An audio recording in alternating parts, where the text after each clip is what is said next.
ఏ ఎండకా గొడుగు, ఏ రోటికాడ ఆ పాట. ఇది రాజకీయంకు వెన్నతోను పెట్టిన విద్య. ఒక పార్టీ టికెట్ మీద గెలిచి ఇంకో పార్టీల షెరిటోళ్ళు చాలా మంది ఉంటారు. ఇప్పుడు ఏపీలా అదే కథ నడుస్తున్నది. వైఎస్ఆర్సీపీ లీడర్లను భయపెట్టి, బతిమిలాడి, బెదిరించి, పైసలిచ్చి వాళ్ళ పార్టీలా షెరిక చేసుకుంటున్నది అధికారం పార్టీ. అయితే వేటికి కూడా లొంగని నియతి గల లీడర్లు కూడా కొందరు ఉంటారు కదా, అగో గా అక్క లెక్క.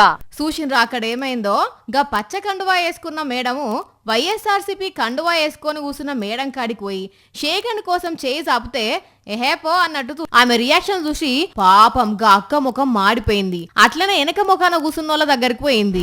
కూటమి సర్కార్ కుర్సీ ఎక్కినప్పటి నుంచి వైఎస్ఆర్సీపీ కౌన్సిలర్లను, కార్పొరేటర్లను వాళ్ళ పార్టీలో చేర్చుకునే పనిలో పడ్డది. ఎన్టీఆర్ జిల్లా తిరువూరు నగర పంచాయతీ చైర్పర్సన్ పదవి గెలుచుకునే తందుకు అన్ని వదిలేసుకున్నారు.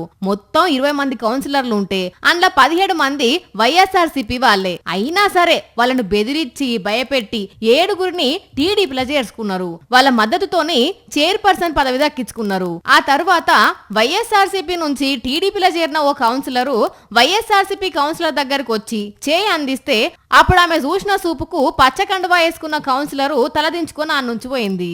ఇప్పుడు ఈ వీడియో సోషల్ మీడియాలో మస్తు వైరల్ అవుతున్నది. పైసలకు అమ్ముడు పోనోళ్ళు, కేసులకు భయపడనోళ్ళు గట్లనే ఉంటారు అని కామెంట్లు పెడుతున్నారు నెటిజన్లు.